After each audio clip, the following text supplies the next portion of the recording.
Welcome to lesson 12 English for beginners. এই লেসনে আমরা adverb of frequency সম্পর্কে বিস্তারিত জানব। প্রিভিয়াস লেসনগুলোতে আমরা অ্যাডভার্ব অফ ফ্রিকোয়েন্সি সম্পর্কে কিছুটা ধারণা পেয়েছিলাম, যখন ভার্বের পরে এস বাই এস অ্যাড করতে হয়েছিল, কিংবা প্রেজেন্ট ইনডেফিনিট টেন্স চিনতে পারার জন্য আমরা অ্যাডভার্ব অফ ফ্রিকোয়েন্সি যেমন সামটাইমস, অকেশনালি, ইউজুয়ালি এসব ব্যবহার করেছিলাম। সো সেই অ্যাডভার্ব অফ ফ্রিকোয়েন্সিগুলো কখন কীরকম সিচুয়েশনে কোন ধরনের অ্যাডভার্ব অফ ফ্রিকোয়েন্সি ব্যবহার করতে হয় সেটি আমরা শেখার চেষ্টা করব এই লেসনে। চলুন শুরু করা যাক। So adverb of frequency in simple present tense অথবা প্রেজেন্ট ইনডেফিনিট টেন্সে অ্যাডভার্ব অফ ফ্রিকোয়েন্সি কিভাবে ব্যবহৃত হয়। আমরা যদি এই ডায়াগ্রামটি বা পিকচারটি কেয়ারফুলি লক্ষ্য করি, দেখা যাচ্ছে অলওয়েজকে বলা হচ্ছে 100%, অর্থাৎ কোনো কাজ যখন আপনি সবসময়ই করেন এমনটা বোঝান, তখন বলতে পারি আমরা অলওয়েজ। এখানে শুরুর দিকে অ্যাডভার্ব অফ ফ্রিকোয়েন্সির একটি সহজ ডেফিনেশন বা সংজ্ঞা দেওয়ার চেষ্টা করা হয়েছে। An adverb of frequency tells us how often something tax place, অর্থাৎ কোনো ঘটনা কত ঘন ঘন ঘটে সে ব্যাপারে ধারণা দেয় অ্যাডভার্ব অফ ফ্রিকোয়েন্সি।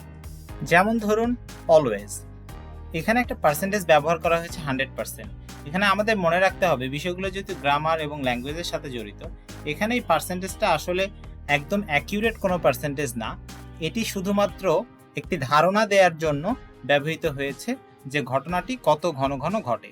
যেখানে অলওয়েজ ব্যবহার করা হয় সেখানে ধরেই নেওয়া হয় ঘটনাটি প্রায় সবসময় ঘটে। এক্সাম্পল সেন্টেন্স যদি আমরা দেখি, I always wake up at 6 o'clock, তার মানে ধরেই নেওয়া হচ্ছে সারা বছর, সারা মাস কিংবা সপ্তাহে প্রতিদিনই 6টায় ঘুম থেকে উঠি, অর্থাৎ ব্যতিক্রম নাই বললেই চলে। যখন আমরা বলছি ইউজুয়ালি 90% কেসেস, অর্থাৎ মোটামুটি বেশিরভাগ সময় বা প্রায় সব সময়। I usually come home after work, অর্থাৎ কাজ শেষে আমি সাধারণত বাসায় ফিরি, অর্থাৎ ধরেই নেওয়া যেতে পারে আমি অফিসের পরে বাসায় ফিরি, অর্থাৎ এটা সবসময় না ঘটলেও অলওয়েজের কাছাকাছি ধরা যেতে পারে। এখন দেখা যাক নর্মালি বা জেনারেলি। ইউজুয়ালির চাইতে ঘটনাটার আধিক্য বা কতদিন পর পর ঘটে সেটা যখন কিছুটা কম হয় তখন নর্মালি, একইভাবে অফেন আরও একটু কম, সামটাইমস আরও একটু কম, অকেশনালি অর্ধেকের চাইতেও কম সময়, মানে সাধারণত ঘটনাটা কম ঘটে। সেলডম এবং রেয়ারলি ধরে নিতে পারেন দুটোই প্রায় কাছাকাছি, এটা ঘটে না বললেই চলে। সাধারণত নেগেটিভ একটা কোনোটেশন আছে সেলডম বা রেয়ারলির সাথে, অর্থাৎ সেলডম বা রেয়ারলি যখন আমরা বলি তখন আমরা মিন করি সাধারণত এই কাজটি আমি করি না। এখানে যদি এক্সাম্পল সেন্টেন্স আমরা দেখি, I normally swim after school, স্কুলের পর সাধারণত আমি সুইমিং করি, তার মানে হচ্ছে 2-4 দিন বাদ দিলে মোটামুটি সবসময়ই করি। I often spend Christmas with friends, মানে ক্রিসমাস আমি ফ্রেন্ডদের সাথেই সাধারণত কাটাই, তবে অন্যান্য সময় অন্যদের সাথেও কাটাই। I sometimes play tennis on the weekend, উইকেন্ডে আমি মাঝে মাঝে টেনিস খেলি।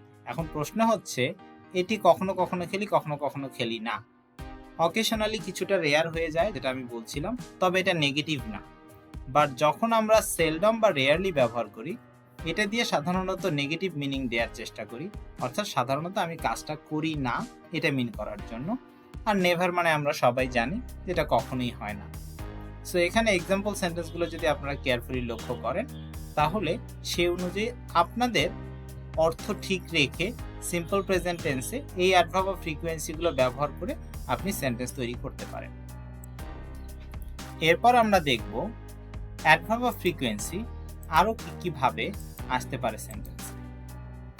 দেখেন এখানে সেন্টেন্স অনুযায়ী আমরা আগেই দেখেছি থার্ড পারসন সিঙ্গুলার নাম্বার হলে যদি সাবজেক্ট থার্ড পারসন সিঙ্গুলার হয় তাহলে আমরা ভার্বের পরে এস বাই এস ব্যবহার করি।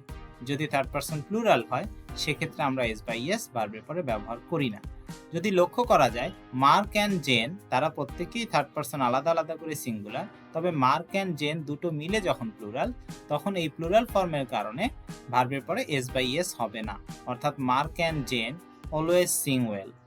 এরপরে যদি আপনি Mark and Jane usually sing well বলেন, অথবা যে কোনোটার সাথেই যদি normally wash up, seldom, learn কিছু একটা ব্যবহার করে সেন্টেন্স তৈরি করেন, লক্ষ্য করবেন প্রত্যেক ক্ষেত্রে কোথাও আমরা ভার্বের পর অর্থাৎ সিং, ওয়াশ কিংবা লার্নের পর ভার্বের পর এস বাই এস যোগ করছি না।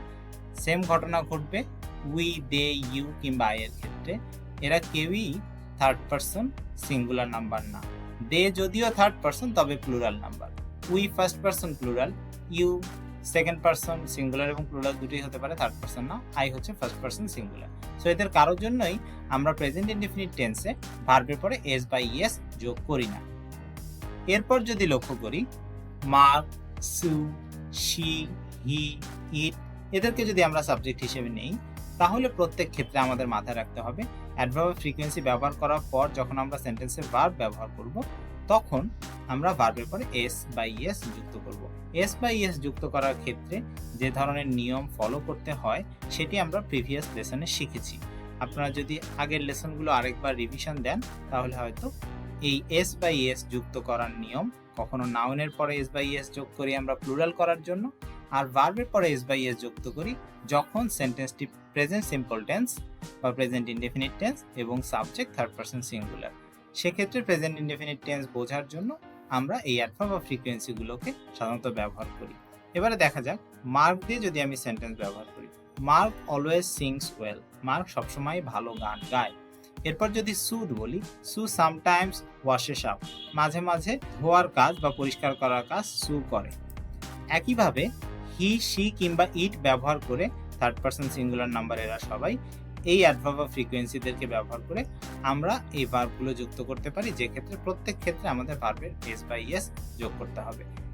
মনে রাখতে হবে এই ভুলটি, যদিও গ্রামারটি খুবই সহজ এবং কমন, আমরা সবাই এটা জানি কম বেশি, তবে ব্যবহারের ক্ষেত্রে সেন্টেন্স লেখা বা বলার ক্ষেত্রে আপনারা যখন স্পিকিং কিংবা রাইটিং প্র্যাকটিস করবেন কিংবা কমিউনিকেশনের জন্য ব্যবহার করবেন, দেখবেন ভার্বের পরে এস বা ইএস যোগ করা কথাটি আপনারা অলমোস্ট অফেন যদি আমি বলি বা ইউজুয়ালি আপনারা ভুলে যান।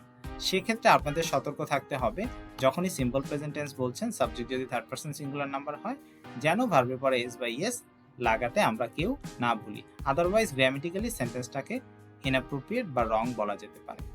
সো এই ছিল আজকের আমাদের থার্ড পারসন সিঙ্গুলার নাম্বারের ভার্বের পরে এস বা ইএস যুক্ত করার নিয়ম এবং এর সাথে কিভাবে আমরা অ্যাডভার্ব অফ ফ্রিকোয়েন্সিগুলোকে ব্যবহার করব সেন্টেন্সের কোন পজিশনে।